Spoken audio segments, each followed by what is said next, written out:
बिस्मिल्लाहिर्रहमानिर्रहीम। अस्सलाम वालेकुम व्यूअर्स, उम्मीद है आप सब खैरियत से होंगे। अल्हम्दुलिल्लाह मैं भी खैरियत से हूँ। तो आज हम यूट्यूब चैनल फजर किचन में बना रहे हैं तिल के लड्डू, जिन्हें बनाना बहुत ही आसान है और ये टेस्ट में बहुत ही मज़ेदार बनते हैं। और यहाँ पर फील ही नहीं हो रहा कि आपने इन तिल के लड्डू को शुगर से बनाया है या फिर आपने गुड़ से बनाया है, लेकिन यहाँ पर हमने शुगर का यूज़ किया है। पता नहीं चल रहा कि आपने गुड़ से बनाया या फिर शुगर से। तो चलिए इन मज़ेदार और टेस्टी तिल के लड्डू को बनाना स्टार्ट करते हैं। रेसिपी स्टार्ट करने से पहले छोटी सी रिक्वेस्ट, लाल सब्सक्राइब बटन को क्लिक कीजिए, साथ दी गई बेल आइकन को प्रेस कीजिए ताकि मेरी मज़ेदार रेसिपी का नोटिफिकेशन आप भी पा सकें। शेयर एंड थम्स अप दीजिए। बिस्मिल्लाहिर्रहमानिर्रहीम। तिल के लड्डू बनाने के लिए यहाँ पर हमने 1 कप तिल लिए हैं और इस तरफ हमने एक पैन लिया है। फ्लेम ऑन कर लेंगे और इसमें ऐड करेंगे तिल, मिक्स करेंगे और तिल को हम हल्की फ्लेम पर रोस्ट कर लेंगे ताकि जो तिल का कच्चापन है वो ख़त्म हो जाए।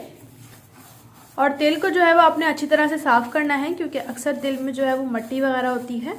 तो तिल को हमने अच्छी तरह से रोस्ट कर लिया है। आप देख सकते हैं हल्की फ्लेम पर ही करना है ताकि ये जले नहीं और अच्छी तरह से ये रोस्ट हो जाए।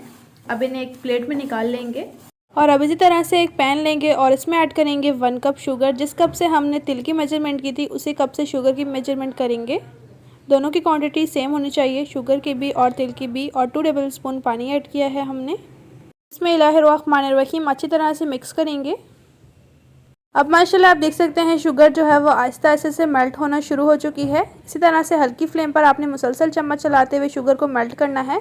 यहाँ पर हमने तार वाली चाशनी नहीं बनानी, बस शुगर को हमने मेल्ट करना है। अब आप देख सकते हैं शुगर जो है वो मेल्ट होना शुरू हो चुकी है और आपने शुगर को बिल्कुल हल्की फ्लेम पर मेल्ट ही करना है, वरना तो ये जल जाएगी। अब आप देख सकते हैं शुगर जो है वो अच्छी तरह से मेल्ट हो चुकी है। जो इसमें दाने दाने थे शुगर के वो भी मेल्ट हो चुके हैं। अब एक बाउल में पानी लेंगे और इसको चेक कर लेंगे। अब आप देख सकते हैं ये फैल रही नहीं है, एक जगह जम चुकी है, मतलब कि बिल्कुल परफेक्ट है। और फ्लेम ऑफ कर देंगे। अगर आप इस तरह से चाशनी पानी में ऐड करें और ये फैल रही है तो मतलब कि आपने चाशनी को और पकाना है। और अब इस चाशनी में हम ऐड कर देंगे तिल। बिस्मिल्लाहिर्रहमानिर्रहीम। और अब अच्छी तरह से मिक्स करेंगे।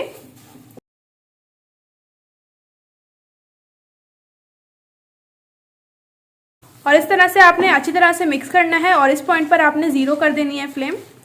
और आप देख सकते हैं अच्छी तरह से हमने मिक्स कर लिया है। अब फ्लेम को ऑफ कर देंगे। ये प्रोसेस आपने थोड़ा जल्दी जल्दी करना है क्योंकि शुगर जो है वो हार्ड हो जाती है। आप फ्लेम को ऑफ कर देंगे और लड्डू बनाएंगे। और इस तरह से हम हैंड्स पर ठंडा पानी लगाएंगे, थोड़ा मिक्सचर लेंगे और इस तरह से रोल करेंगे हैंड में। इस तरह से एक लड्डू बन चुका है, इसे एक प्लेट में रख देंगे। और इसी तरह से हम दूसरा लड्डू भी बना लिया है। ज़रूरी नहीं कि आप इनकी शेप बिल्कुल परफेक्ट बनाएं, बस इनकी शेप बना के रख दें, फिर आप इन्हें रीशेप बना सकते हैं दोबारा से सेट करके। तो तिल के लड्डू हमने बना लिए हैं। अब फाइनली इन्हें डिश आउट करेंगे। अब माशाल्लाह हमने तिल के लड्डू को डिश आउट कर लिया है। माशाल्लाह आप देख सकते हैं कितने ज़बरदस्त बने हैं। आप भी ज़रूर बनाएं, बहुत ही ज़बरदस्त बनते हैं। आप इन्हें स्टोर भी कर सकते हैं। जब आपका मीठा खाने का दिल चाहे तो आप एक लड्डू निकाल कर खा सकते हैं, बहुत ही आसानी से। और जैसा कि आपको पता है तिल के बहुत ही बेनिफिट्स होते हैं और सर्दियों के लिए खास लड्डू हैं। ज़रूर बनाइए और आपकी फैमिली को सभी को बहुत ज़्यादा पसंद आएंगे। रेसिपी आपको थोड़ी सी भी अच्छी लगी है तो प्लीज़ लाइक, सब्सक्राइब और ज़्यादा से ज़्यादा शेयर कीजिए अपने फ्रेंड्स और फैमिली में। अब एक लड्डू मैं आपको चेक करवा देती हूँ। बिस्मिल्लाहिर्रहमानिर्रहीम। माशाल्लाह आप देख सकते हैं कितना ज़बरदस्त लग रहा है। आप इसे किसी भी जार में स्टोर कर सकते हैं बहुत ही आसानी से। अब मैं टेस्ट करती हूँ। बिस्मिल्लाहिर्रहमानिर्रहीम। माशाल्लाह बहुत ही ज़बरदस्त बनी है। अभी ये हल्की बहुत गर्म है, लेकिन ठंडा होने के बाद ये बहुत ही ज़्यादा क्रिस्पी हो जाती है। इंशाल्लाह नेक्स्ट रेसिपी के साथ में मिलेंगे। अपना और अपने प्यारों का रखें बहुत ज़्यादा ख्याल। Thanks for watching. अल्लाह हाफिज़।